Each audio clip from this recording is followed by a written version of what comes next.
Hingpit nga miog daw sa 20 ka mga panimalay ang miulbong sunog sa sitio Bunami, Barangay Labangon, Dakbayan sa Sugbo.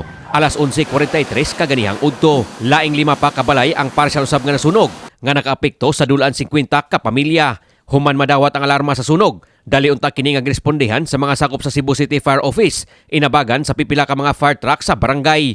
Apan ang kahagipot sa agianan sa dapit nga nasunugan, moy usa sa hinungdan nga daling gilamoy sang dilaab nga kayo ang mga panimalay nga kasagaran ginamausab sa light materials. Sa kakalit sa hitabo, huway nadala nga mga gamit ang pipila ka mga apektadong residente atol sa sunog. Kasagaran usab kanila wa na makabatikod di nagsugod ang kayo ug unsay posibleng hinungdan niini. Pami na data na, mura niya akong data na pag gikago trabaho.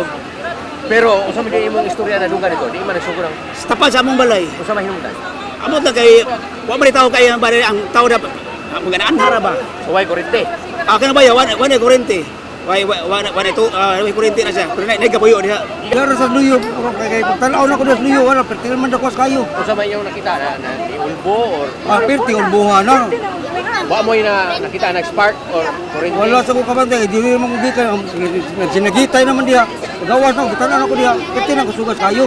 Matod ni Fire Officer 1 P.D. Canillas, ang investigador sa Cebu City Fire Department, nga sa ilang inisyal nga pakisusi, mokabat sa 3 milyones pesos ang danyo sa sunog, nga gipaubos sa first alarm. Wa hinoy natala nga naangol o nakalas atol sa sunog. Gingong nagsugod ang kayo sa panimalay nga ipanag-iya sa Banayng Alonso, nga giukuparan usab sa usa ka Sierra-Me Villeno. Mapasalamaton si Canillas nga bisan sa kagipot sa lugar, wa ra makadako ang sunog. Allegedly nga kining balaya wa daw kurente pero amo pa ning i-verify dito. Huwag kurente, yung saman siya. So masulod di siya sir, ting panihon to man.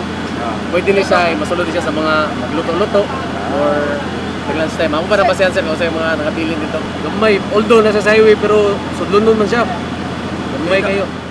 Sila Bangon Barangay Captain Victor Buendia sa iyang bahin, may pasalig nga iyang temporaryong ipahimutang duol sa kapilya ang mga nasunugan. Muhangi usab siya sa Labangon Elementary School kung aduna bay lawak nga mahimong adto usab temporaryong mupuyo ang mga nasunugan.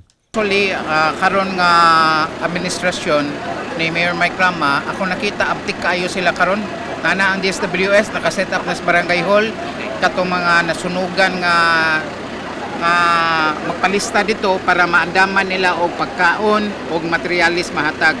Kini si Greggy Magdadaro alang sa My TV Cebu.